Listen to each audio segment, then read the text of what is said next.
Assalamualaikum warahmatullahi wabarakatuh. Pemirsa di mana saja Anda berada, selamat berjumpa kembali dengan channel YouTube Insan Dongeng. Pada kesempatan ini saya Bang Elgi akan melanjutkan cerita di persimpangan jalan bagian ke-16. Terima kasih kepada semua subscriber yang selalu setia mengikuti. Semoga kita semuanya selalu diberikan kesehatan dan keberkahan rezeki. Amin ya Allah ya Rabbal Alamin. Selamat mendengarkan. Kedua orang tuanya pun merasakan perubahan pekerti Fijri. Sekarang Yulia tidak pernah lagi ikut kalau mereka bepergian. Fijri dan Salman selalu berdua saja. Kadang-kadang bekas perwira itu dan sang istri merasakan kesepian yang dialami Yulia. Sering sampai jauh malam dia hanya sendirian. Habis segala macam majalah dan buku dibacanya untuk mengisi waktu, agak sulit juga buat mereka mencarikan jalan keluar bagi anak gadisnya ini. Sering timbul tanda tanya dalam hati mereka, mengapa jodoh Yulia begitu seret? Padahal dia bukanlah gadis yang tertutup, yang sukar diajak bicara. Dia sangat terbuka, dia dapat menyesuaikan diri dalam lingkungan apapun. Bekas perwira itu dan sang istri tentu sudah punya firasat bahwa kesibukan Fijri akhir-akhir ini bukanlah kesibukan biasa, melainkan kesibukan menyelesaikan suatu persoalan. Dan persoalan itu rencana perkawinannya dengan Salman. Tapi mereka belum mau mengambil kesimpulan pasti, karena seharusnya Salman datang pada mereka membicarakannya. Sampai pada saat ini dia diam saja. Di kantor, bekas perwira itu melihat pula perubahan pada diri Salman. Seluruh pekerjaannya dilakukannya secara tergesa-gesa, walau tetap stabil. Salman tidak pernah membuat kekeliruan. Bekas perwira itu tidak mau menanyakan mengapa dia bersikap seperti itu. Dia tahu anak muda itu sedang kasmaran. Menurut perasaannya, Salman sedang mempersiapkan rencana perkawinan dengan anak gadisnya. Dan kenapa Salman tidak membicarakannya dengannya?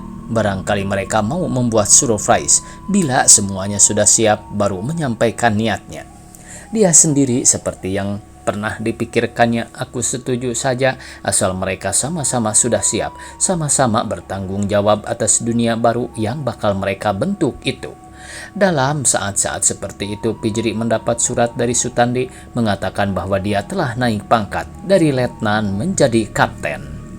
Sambut kenaikan pangkatku ini dengan gembira, karena merupakan pertanda baik bagi karirku sebagai militer, kata Sutandi dalam suratnya. Pangkatku akan naik terus karena bagiku memungkinkannya. Seperti kau ketahui, aku termasuk anak yang pandai di sekolah dulu. Demikian pula dalam karirku sebagai militer, aku maju terus, melampaui kawan-kawan. Kuceritakan semua ini padamu, bukan karena aku menyombongkan diri, tapi supaya kau ketahui saja. Sebagai seorang teman semasa kecil, kau seperti kuakui sendiri, terus terang. Sebagai orang yang kucintai, aku merasa wajib menceritakannya padamu.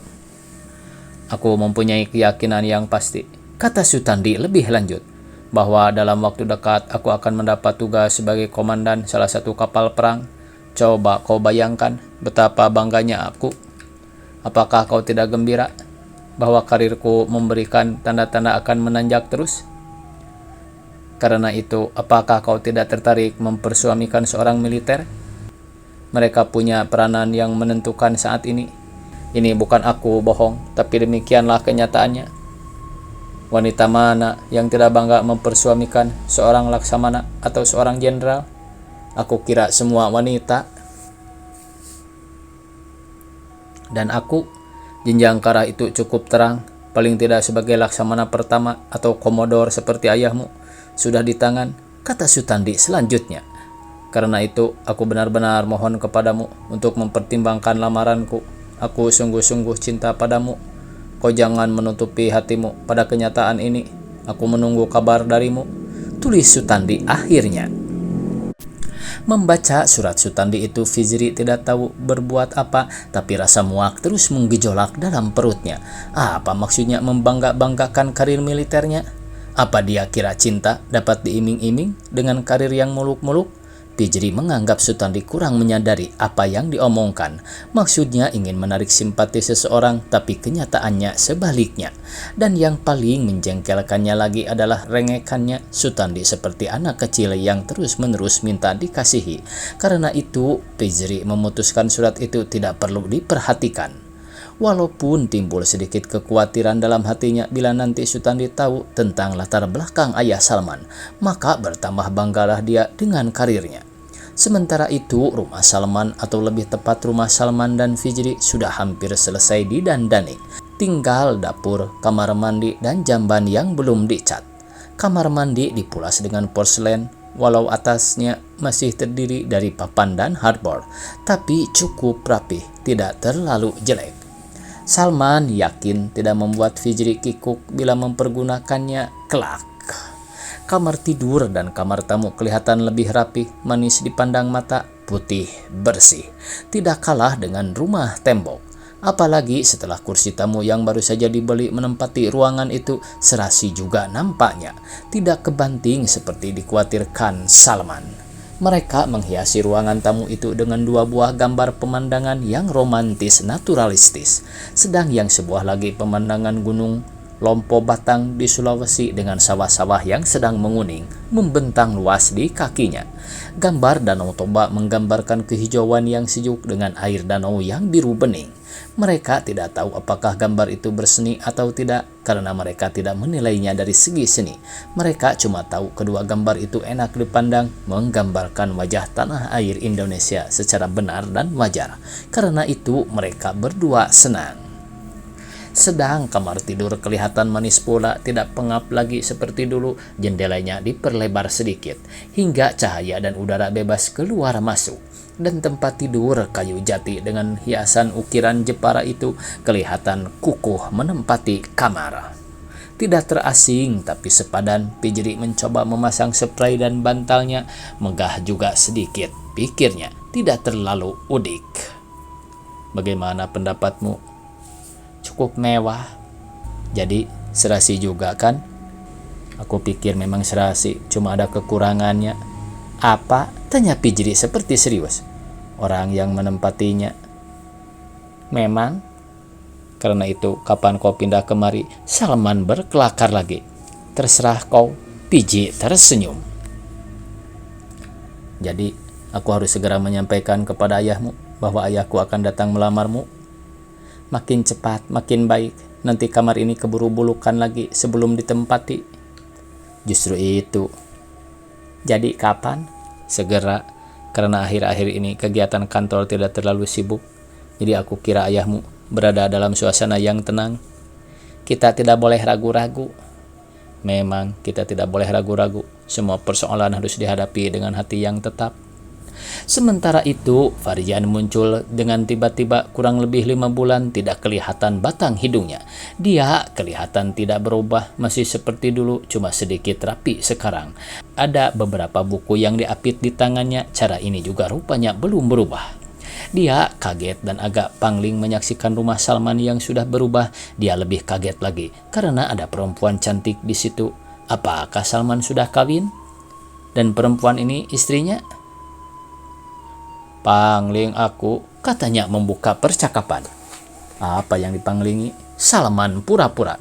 Kau jangan belaga pilon, kau rupanya sudah kaya sekarang, kata Farzan sungguh-sungguh. Jangan mengejek, dari mana aku bisa kaya? Dari dagang onder di kapal kan? Bagaimana mungkin, aku kan cuma pegawai biasa, kalau direkturnya boleh juga. Dan, oh ya, ini Fijri. Salman memperkenalkan Fijri. Oh ya, ini Fijri. Salman memperkenalkan Fijri. Dan ini Farzan, teman lama. Dia suka mengepit buku. Bila kemana-mana, Salman memperkenalkan Farzan pada Fijri. Istrimu? Belum. Jadi kalian akan kawin? Begitulah. Kapan? Secepatnya. Maka kau dandani rumah ini ya? Ya, begitulah. Hebat kau, Farzan seperti kagum. Apanya yang hebat? Kau bisa kawin dan bisa mendandani rumah ini. Itulah hebatnya. Karena aku laki-laki kan? Aku juga laki-laki, tapi tidak bisa kawin. Karena itu, hiduplah secara teratur seperti aku, Salman menganjurkan. Bagaimana bisa? Pekerjaan saja tidak punya. Jadi, sekarang kau nganggur? Dulu kau kan bekerja di pabrik sepatu, kenapa keluar? Tanya Salman heran. Bukan keluar, pabriknya yang bangkrut.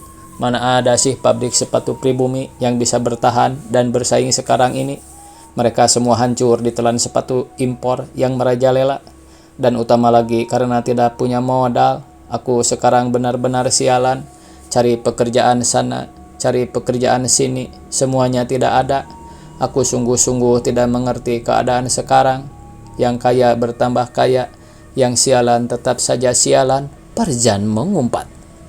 Tapi kau kelihatan rapi, potong Salman. Saya supaya kelihatan tidak seperti gembel saja. Dan ngomong-ngomong, Jes Fitri tinggal di mana? Di Jakarta? Di Petojo. Orang tua juga di sini? Iya. Saya ikut mendoakan agar perkawinan Jes dan Salman bisa berlangsung dengan baik, kata Parjan sungguh-sungguh. Salman adalah teman baik saya. Kami pernah sama-sama satu kamar waktu indekos. Bung Salman ini laki-laki yang benar-benar jantan. Parjan berkelakar. Jangan macam-macam kau. Potong Salman tersipu-sipu. Benar Ses, percayalah. Saya percaya. Pijri mengerti kelakar Parjan. Ngomong-ngomong, apa rencana kau sekarang? Tidak ada rencana. Melamar pekerjaan pada perusahaan asing juga tidak. Kau kan bisa berbicara Inggris dengan baik. Jadi penterjemah umpamanya. Aku belum tertarik. Mengapa? Daripada kau luntang-lantung dan kelaparan? Pada perusahaan asing tidak. Pada perusahaan bumi mungkin. Kau jangan sok. Kau dulu juga sok. Parjan mengiyakan Salman. Tidak. Kau jangan pura-pura lupa. Dulu kau menolak tawaran perusahaan asing yang sanggup membayar dengan uang besar asal kau mau bekerja padanya. Oh, aku lupa. Jadi jangan mendorong-dorong orang lain, padahal awak sendiri mengelak, kata Parjan sambil meringis. Tapi mestinya kau punya rencana. Rencanaku sekarang menunggu. Apa yang ditunggu? Salman tidak mengerti. Menunggu sampai keadaan berubah, supaya aku dapat memperoleh pekerjaan dengan tata kehidupan seperti sekarang. Tak mungkin aku memperoleh pekerjaan, kata Parjan seperti sungguh-sungguh. Kau jangan mengada-ada mengharapkan tata kehidupan sekarang berubah, mengharapkan bulan jatuh dari langit, kata Salman. Itu putus asa namanya. Orang seperti aku mana pernah mengenal putus asa. Biarpun tak bekerja, aku tetap begini, kemana-mana sambil mengepit buku. Dan aku membaca terus, apa saja. Akhirnya, ngomong-ngomong, katanya lagi, dulu kalau tidak salah aku pernah ketinggalan buku di sini. Buku itu tidak punya kulit lagi karena sudah rusak. Kalau tidak salah buku itu aku beli dari tukang loak. Kau masih ingat juga judulnya? Kau masih ingat judulnya? Itulah aku lupa. Lenin dan Gandhi barangkali. Salman mengingatkan. Ya betul itu. Lenin dan Gandhi, aku ingat. Mana bukunya? Kau masih menyimpan? Masih. Salman terus mengambil buku itu kemudian menyerahkannya pada Parjan. Kau sudah baca? Tidak, aku tidak tertarik. Salman mengakui. Kenapa? Secara teori, apa yang mereka katakan tidak menarik perhatianku. Aku hanya tahu keduanya adalah kontradiksi yang tidak bisa dipertautkan, kata Salman. Tapi pada Gandhi mestinya kau tertarik. Aku menghormati kebesarannya, terutama pada zamannya. Tapi kalau kita pertentangkan Gandhi dengan zaman kita, maka kita akan bertanya, di mana kita akan menempatkan dia? Di tengah-tengah arus yang keras, yang tidak pernah mengenal ampun sekarang ini? Tanya Salman. Kita jangan coba menempatkan Gandhi di antara manapun. Tapi mari kita mencoba memahami kehadirannya di tengah-tengah gejolaknya kebangkitan kembali perjuangan bangsa-bangsa yang telah terjajah. Dalam hal ini, dia telah berhasil menyeret seluruh minat bangsa-bangsa yang terjajah itu, juga menyeret minat bangsa kita, kata Parjan. Pijri yang sejak tadi ikut mendengarkan tertarik juga pada percakapan kedua orang itu, memperhatikan gaya Parjan bicara. Pijri teringat pada Mahila. Parjan cukup cekatan juga menggunakan pikirannya dan lebih serius dibandingkan dengan Mahila. Di samping itu, kata Parjan selanjutnya, yang tetap terngiang-ngiang di telingaku sekarang adalah kutipan surat Gandhi pada pujangga besar Tagore.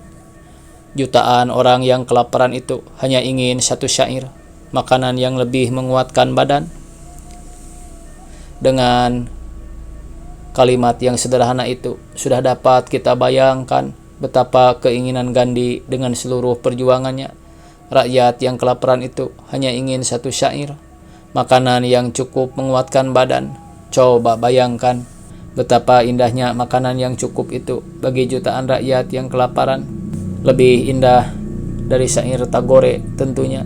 Di sini pula Gandhi ingin memperingatkan Tagore tentang perjuangan bangsanya, bahwa bukan saja syair-syair yang indah yang membuai, tapi juga makanan yang cukup, kata Parjan selanjutnya. Salman diam juga Pijri. Keduanya kurang bisa meladeni Parjan dalam mempercakapkan Gandhi. Mereka berdua tidak begitu memahami perjuangan Gandhi pada zamannya. Walaupun Gandhi bukanlah tokoh yang asing buat mereka, terutama dalam hubungannya dengan pelajaran sejarah di sekolah. Bagaimana pendapatmu? Parjan memancing Salman. Maaf, aku tidak punya pengetahuan apa-apa tentang Gandhi. Salman mengakui. Bagaimana Ses Pijri? Saya juga tidak punya pendapat. Tapi bukankah kelaparan masa aktual bagi tiap zaman? Apakah kalian masak sendiri? Apakah kalian tidak punya pendapat? Aku akui masalah itu masalah yang universal, masalah dunia, kata Salman, yang tidak akan terselesaikan secara cepat sampai kapanpun. Dan apa yang dapat kita lakukan menghadapi masalah ini? Kau sendiri sekarang sedang nganggur. Kau mengatakan tata kehidupan sekarang tidak memungkinkan kau memperoleh pekerjaan. Mungkin juga benar. Dan berapa juta orang yang tidak mempunyai pekerjaan seperti kau? Aku kira lebih dari puluhan juta. Dan menurut pendapatku, seperti juga masalah kelaparan, masalah pengangguran tidak akan terselesaikan dengan cepat. Dan bagaimana mengatasinya? Pertanyaan ini tentu timbul dalam benak kita. Apakah dengan merubah sistem yang berlaku atau dengan cara lain? Aku pikir kita berdua bukanlah orang yang sanggup menjawab pertanyaan itu, kata Salman. Tapi paling tidak kita memperhatikan perkembangan dan keadaan masyarakat, kata Parjan. Waktunya habis pemirsa. Dicukupkan sekian. Billahi taufiq wal hidayah. Wassalamualaikum warahmatullahi wabarakatuh.